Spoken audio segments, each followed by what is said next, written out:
Ассаламу алейкум. Азыр криптовалюта базарын анализ кылабыз. Жана Forex анан алтын. Так, биткоиндин базы 105.879 жүрөт. Азыркы базы өзүбүз деле көрүп тургандай бул имбаланс зонасынын үстүнө тийип кайра андан өйдөгө отскок кылып кетип баратат. Примерно менин бул бир күндүк графика менин жеке оюм примерно эң биринчи 112 ликвидти алып жана андан кийин 110 ликвидтин алынышын күтүш керекпиз. Анткени ал 110 менен 112нин ортосу жакын эле аны эки ликвидти сразу эле эң үстүнкү 112 ликвидти алып эле ылдыйга кетиши мүмкүн деген ойдомун. Бирок бул жерде деле кыскача накоплениеда жүрүп калышы мүмкүн деген ойдомун. Бул уровеньди тест кылганга, мындайча айтканда тешкенге деп. Так, бул бир күндүк графика менен анализ кылдык. Эми 4 сааттык менен карап өткөндө азыр бул жерде өзүбүз деле караганда астында майда ликвидтер пайда болуп атканын көрүп турабыз. Примерно 103.1 ликвид деп коелук. Андан кийин ликвид примерно ал деле 103 тарапта. Мен жеке оюмча бул примерно кыскача айта кеткенде, анткени бул зонадан ылдыйга түшүшү мүмкүн. Бул зонадан келип бир аз ылдый карап, ылдыйкы ликвидтерди алып кайра өйдөгө кетиши мүмкүн деген ойдомун. Бул 4 сааттык графика менен караганда точка входту примерно биз азыр бул өйдөгө кетип жаткан трендти өзүбүз деле көрүп жатабыз. Мынакей өйдө кетип жатат бул тренд. Мындай караганда биз бул жерден акыркы точка входту бул зона примерно 104кө лонгко аракет кылып коюш керек бир киргенге. Анткени бул жерде деле мындай карап өткөндө имбаланс зонасы бар деп эсептесек болот. Бирок бул кичинекей эле имбаланс. Менин планым боюнча бул ылдыйга келип, ылдыйкы ликвидтерди алып кайра эле имбаланс зонасына ретест кылганга деп ойлоп жатам. Так что азыр примерно бул кичинекей өзүбүз деле көргөндөй бул жерде ликвид бар. Ошо ликвидтин келип тарабына анан ошого примерно 104 тараптан точка вход өйдөңкү тарапка лонгко чыкканга аракет кылып коюш керек. Примерно аз сумма менен. Так что азыр өзүбүз деле көрүп тургандай тренд мен айткандай эле өйдө жака кетип баратат.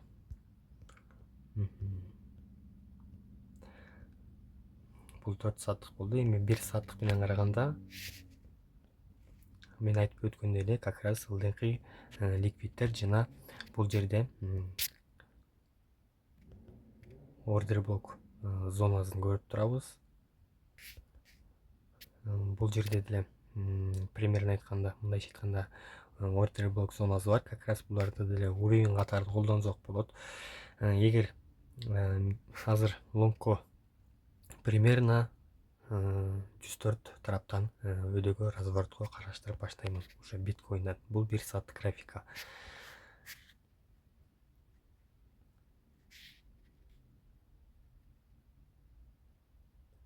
Эми биткоин түшүндүктүү болушайык. Так, эфирдикин көрө кетелик. Эфирдики 2621 деп эсептесек болот. Эфирде азыр мен айткандай эле бул ылдыйкы мурунда бир видео киргизгенде аны көрсөңөр болот. Как раз 50% келип өйдөгө кайтып кеткенин көрүп турабыз. Анткени мен Fibonacci'ни чейгем, кирген точка вход менен ылдыйкы жерге чейин мен айткандай 50% келип, андан өйдөгө өзү кетиши мүмкүн деген ойдомун. Кээ бир убактарда мен айткандай базар толугу менен ылдыйга ликвид алганга кетпей калып, кээ бир убактарда 50%тен өйдөгө кайтып кеткен убакттар болот. Аны 4 сааттык графикамен караганда так көрүнөт.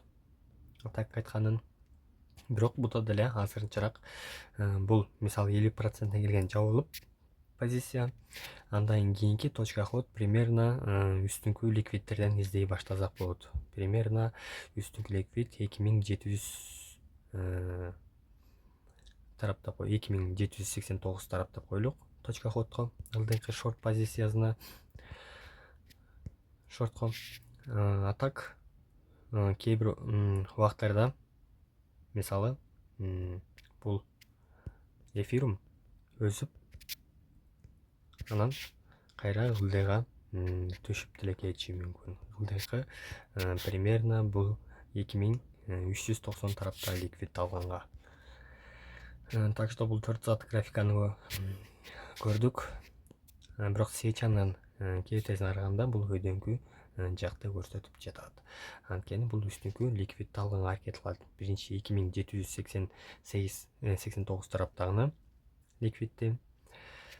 Так что күтөбүз. Азыр бул жерде деле уровень бар деп эсептесек болот. Анткени имбаланс зонасы чыккан, ФВГ зонасы өзүбүз деле көрүп турабыз бул жерде.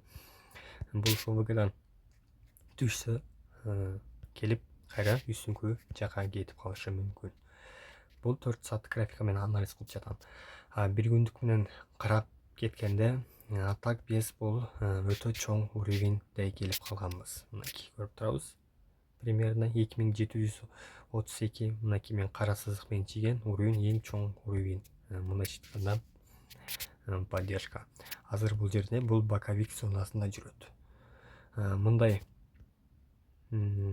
караганда бул боковиктин ылдыңкы минимумуна келген деп эсептесек болот. Анткени бул жер астыңкы уровень жана үстүңкү уровень деп. Анткени бул свечанын тендери уровень катары колдонбойт булар. Мынакей булар азыр самый главный бул жер сызган сызык бул боковик зонасында. Так что бир күндүк менен караганда түшүнүктүү болуш керек. Эми 4 сааттык менен карап кеткенде бул өйдөккө аракет кылып жатканын көрүп турабыз. Свечадан деле көрсөк болот жана свечанын боковикке турушун көрүп турабыз. Мынакей бул жер боковик болуп турат. Анткени бул жерде проторговка болуп өйдөккө аракет кылып атат. Өзгөчө свечалардын тендерин караганда өйдөккө мындай кара тендер бар. Анткени покупательдер биякта көп болуп жатканын көрүп турсак болот. Так что базар жана эфирим түшүнүктүү болуш керек. Азыр бул жерде менин жеке оюм боюнча булдан өйдөккө кетүү деген ойдомун. Анткени примерно 2789дагы ликвидтин алып кайра ылдыйга жөнөшүн мүмкүн күтөбүз. Так что азыр меники боюнча бычый оюм анан тренд деле өзүбүз деле карагандай өйдөккө лонгко кетип баратат. Так, эфирим түшүнүктүү болду. Эми алтынды көрө кетсек кыскача. Так, алтындын баазы 3354 деп эсептеп койсок болот. Алтын 4 сааттык менен караганда бул жердеги примерно 3262деги имбалансты толук менен жабып кайра өйдөккө өскөн. Так биз өзүбүз деле көргөндөй бул ылдыңкы тренд бар, ылдыйга кеткен. Так бул түшсө бул жерден проторговка болуп бул ылдыңкы уровеньден өйдөккө эле отскокко бериши мүмкүн деп ойдомун. Мен глобальный айтканда меники план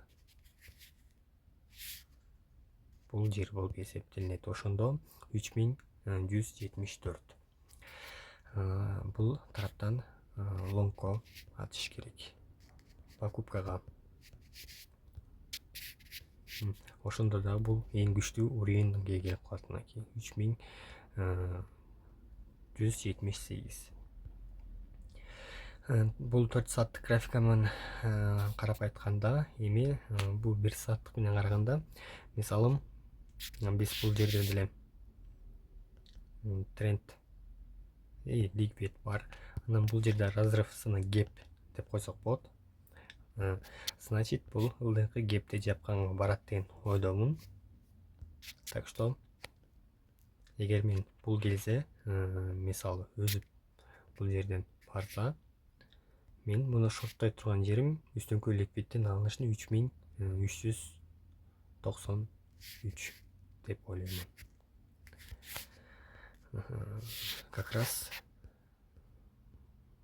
бул уровеньден ылдыйга продажага караштырсак болот деген ойдомун. Так, эми биткоиндин фьючерсына биткоин деген карап койлук. Анткени бул американский СМИде, американский торговляда гепти көрүш керек бул жерде. Самый главный 1 сааттык менен көрүнбөйт. 4 сааттык менен деле геп жок. 1 сааттык, 1 күндүктө деле геп жок. Так что бул да түшүнүктүү. Так, токен. Так, токен бул бул өзүбүз деле көргөндөй Telegram каналга киргизгем. Токен как раз имбаланстын үстүнөн келип өдөгө отскок бергенин көрүп турабыз. Анткени мен .ходту мудан токенден 3014 тарапка чыдагам. Анткени мынакей 0,014кө чыдагам. Анткени бул жерден өдөгө лонгтеп, бирок имбаланстын үстүнөн отскокко өдөгө кетип калды десек болот. Так что по-любому бул үстүңкү ликвидти алганга барса деле бул ылдыйга түшкөнгө аракет кылат. Бул 1 күндүк графика менен караганда. 4 сааттык менен караганда бул жерде өтө эле чоң өзүү деле бар. Өзүбүз деле көрүп турабыз. Бир чети караганда муну ылдыйга деле шорт тозок болмок. Мисалы бул жерде эле тренд болуп кайра ылдыйга түшкөн, бул жерде эле тренд болуп ылдыйга деле түшүшү мүмкүн. Анткени примерно 1,0,010ко түшүп кетиши мүмкүн. Анткени бул жерде ликвид бар. Ликвидтин алынышын деле алып, анан өдөгө кетишин күтсөк деле болот. Анткени бул 4 сааттык графика менен. Так, 1 сааттык менен .ходко караштырсак болот. Примерно .ход 1 сааттык менен муну так 1,0,011ге жылдырып койсок болот. Анткени .ход ушакта. Түшүнүктүү. Так, лефи деген көрүп койлук. Бул лефти деле өдөгө өзү деле өсүп жатканын өзүбүз деле көрүп турабыз. Так, 1 күндүк менен анализ кыла кетелик. Так, 1 күндүк менен караганда бул жерде проторговка зонасы бар. Как раз мындай ордер блок болуп эсептелинет. Чоң таймфрейм менен караганда, чоң графика менен караганда, анткени бул ордер блоктон өдөгө отскок бератканын көрөбүз. Ордер блок дегенде бир жумалык графика менен караганда как раз мынакей ордер блок болуп эсептелип калат экен. 1 күндүк менен караганда бул ордер блоктон отскок берип, үстүңкү ликвидтерди примерно 18деги жана андан кийин мисалы 14тө ликвидти алганга барат десек болот. Бул менин өз жеке оюм. Анткени бул монета канча бир убакыттан бери эле ылдыйга өзү түшүп келатканын көрсөк болот. Мынакей 1 айлык графика менен көргөндө.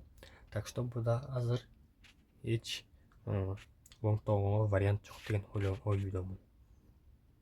Эгер бул өсүп кетсе деле, эң чоң ликвид 72де бар. Так что евро-долларды да көрүп койлук. Бул акыркы анализ евро-доллар. Евро-долларда бул эң негизгиси 1 күндүк графика менен анализ кыла кеткенде, бул үстүңкү менчиген ликвидти алып, снятие ликвидность кылып кайра ылдыйга кетип барат десек болот. Бул деле өзүбүз деле көргөн өдөгө кеткен тренд бар бул жерде. Значит, биз бул бараткан жагы мунуку 1.15ге барат деп эсептесек болот. Мынакей кызыл сызык. Анткени менин точка кодум 1.15 тарапта чыталган. Бул жерден ылдыйга шортто продажага 1 күндүк графика менен. Так азыр 1 сааттык менен караганда биздин точка кодго жете элек. Түшүнүктүү болду кимге түшүнүктүү болсо комментарийге өз жеке оюңуздарды жазып жана мага подписаться кылып мени көрүп турсаңар болот. Жана Telegram каналына кошулуп, видеого толугу менен көргөнүңүздөргө чоң рахмат.